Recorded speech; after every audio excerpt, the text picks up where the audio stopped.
여러분, 제일 중요한 건 무슨 알트코인이 좋다더라, FOMC 내용이 어떻다더라, 누가 뭐라고 말했다더라, 이런 게 아닙니다. 제때 나와야 된다라는 생각을 지금부터 해야 겨우 제때 근처에서 나올 수 있는 거예요. 21년에 과연 몇이나 실제로 돈을 벌었는지를 다시 한번 생각해 봐야 되는 시점입니다. 지금이 상승장이기 때문입니다. 그 어떤 상승장에도 지금 찍혀있는 그 수익을 실제로 현금화해서 들고 나가는 건 항상 소수다. 저는 이번 하락이 시작되기 전부터 미리 이 시점에서 말씀을 드렸죠. 이 부근까지 상승 뒤 하락은 필연적이다. 지금 이 하락이 마무리가 되지 않았어요, 여러분. FOMC의 결과가 나쁘지 않다라는 것이 이번 하락이 끝이라는 걸 의미하는 게 아닙니다.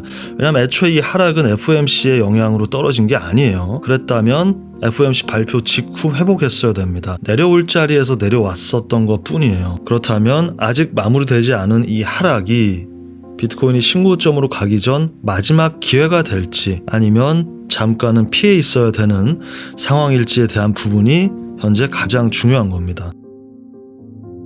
자, 저는 이미 2주 전 3월 10일 비트코인이 69K, 70K에 있을 때 75K 부근까지는 올라갈 것이다 라고 말씀을 드렸고 75K는 가장 눌림이 나올 가능성이 높은 곳이라는 말씀을 드렸습니다. 그쵸? 그리고 며칠 후 비트코인은 말씀드린 부분까지의 상승 뒤에 하락이 시작되었고 이미 일주일 전 3월 16일에 이 하락이 어디까지 내려갈지에 대한 얘기를 드렸었습니다. 여러분, 저는 분석에 대해서 누구보다 자신 있고 확신이 있지만 가장 중요한 건 멘탈이에요. 각자의 마인드셋입니다.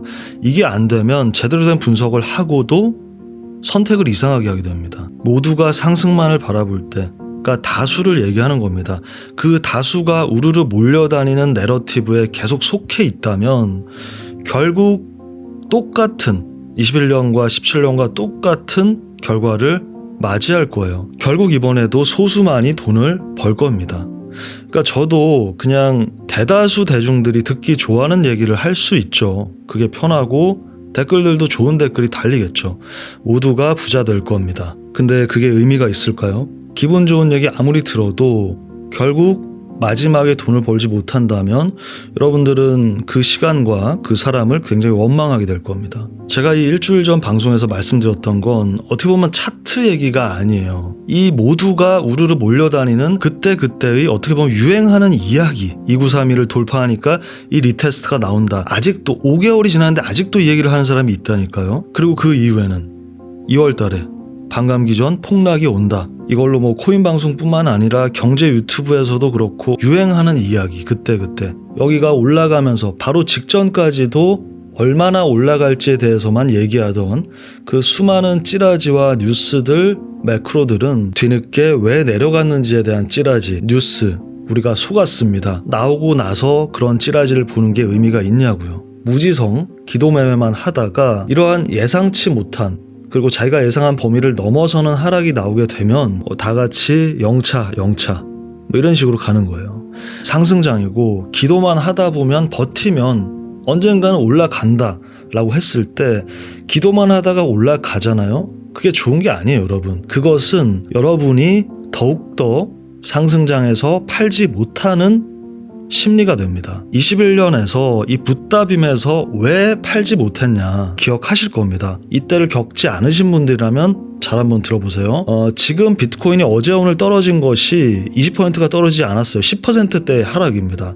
비트코인으로서는 폭락도 아니고 일상적 눌림이죠. 이 붓다빔은 비트코인만 최대 60%가 떨어집니다. 알트코인들은 마이너스 90%까지 갔어요. 근데 그걸 최소한의 차트를 볼 줄 아는 사람이나 분석을 어디서 참고하는 사람도 당한 이유가 뭐냐면 기본적으로 그런 무지성 매매를 하게 되면 어떻게 되냐면 이렇게 올랐다가 내려갔죠. 근데 그걸 바로 말아 올리네. 근데 그게 2번, 3번 반복이 됩니다. 그냥 쉽게 말하면 내 업비트의 계좌가 처음에 1억에서 시작을 했어. 근데 그 1억이 2억이 됐네. 근데 2억에서 거의 1억 1000, 2000까지 떨어졌다. 엄청 고민을 하다가 홀딩을 했어. 다시 말아 올리면서 그 2억이 3억까지 갔네. 그리고 그 3억이 다시 2억 주변까지 떨어졌다가 또 버티니까 다시 3억을 넘어섰어. 3억 5천까지 가네. 이때쯤 되면 무슨 생각을 하냐, 이건 그냥 이대로 쭉 가는구나, 버티기만 하면은 되는구나, 그러니까 뭐 분석 이런 거 필요 없다, 그 마음을 먹는 순간 이렇게 되는 거예요.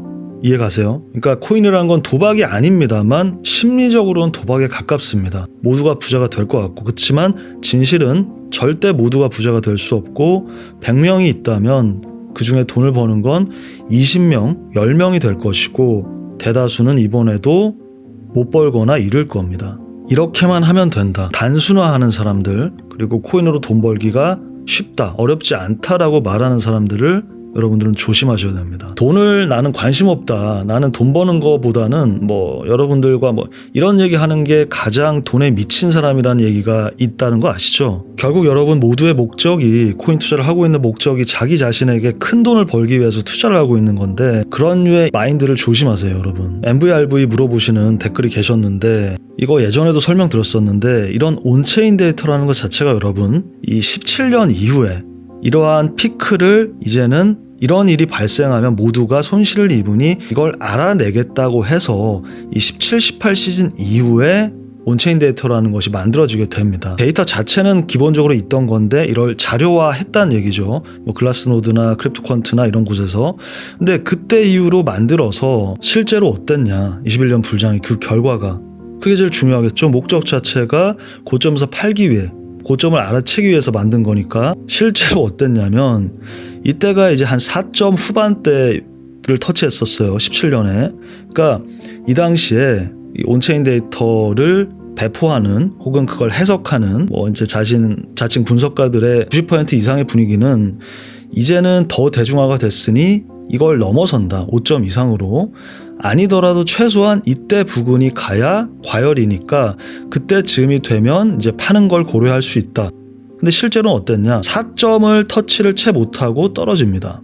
이 피크에 다 다다라서도 내려왔을 때도 이러다가 올라간다, 그러니까 최소한 4는 넘어야 된다라고 얘기하고, 이 붓다빔을 온체인 데이터 하나만 신봉하던 사람들은 아무도 피하지 못합니다. 그 이후에도 마찬가지입니다. 이때는 오히려 올라서지도 못했어요. 3점 이상으로.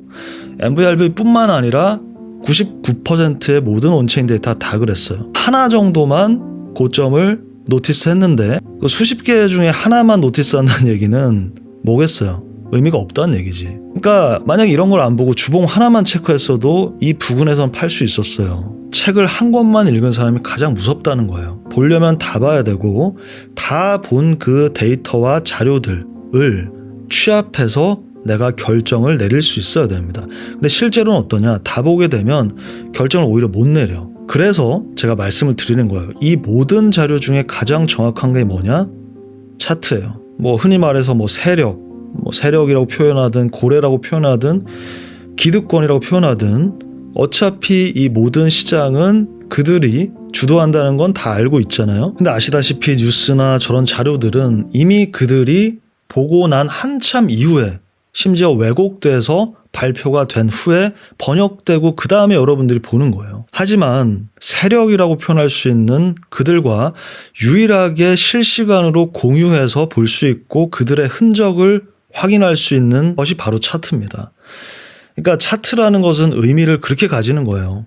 물론 그러니까 제대로 된 분석을 할 수 있다면 이라는 전제가 달리겠죠.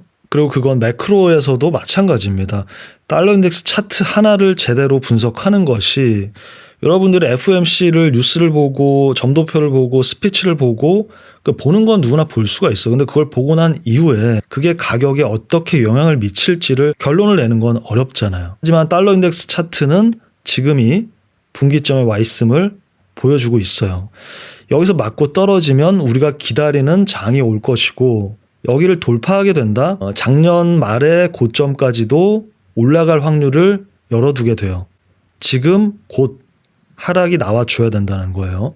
만약 그게 아니라면 우리가 기다리는 찐불장은 좀 딜레이가 될 수도 있다는 거예요. 테더 도미넌스에서도 좀 더 그 디테일하게 실시간으로 그걸 보여주고 있습니다. 제가 이게 멤버십에서 아래에 있을 때 미리 말씀을 드렸었어요.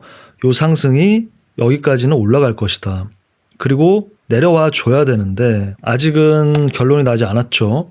이 레인지를 한 번 더 서포트하고 레인지 상단에서 이렇게 횡보를 더해준다면 역시 딜레이가 될 수 있다는 거고, 일단 테더 도미넌스는 이 직전 저점을 이탈하는 것이 가장 지금 중요합니다. 마지막으로 어제 VIP 방송에서 말씀을 드렸던 부분인데 짧게만 언급을 하고 넘어가자면, 지금 이제 토탈 차트입니다. 비트코인이 아니라 전체 시총. 하락이 상승장 중에 이렇게 나왔을 때 지난 상승장 중에 이 하락을 보시면 폭도 폭이지만 그 이후에 어떤 식으로 음봉 혹은 양봉이 터치를 하고 가는지를 잘 보시면 이번 주의 주봉의 마감과 현재 주봉의 최저점을 알트코인 토탈3도 마찬가지고 비트코인도 마찬가지고 한번 잘 체크를 해 두시길 바라겠습니다. 오늘 이런저런 얘기 많이 들었는데 각자 아는 만큼 보이는 거니까 다들 잘 체크해 보시고요. 저는 다음 주 다시 돌아오도록 하겠습니다. 감사합니다.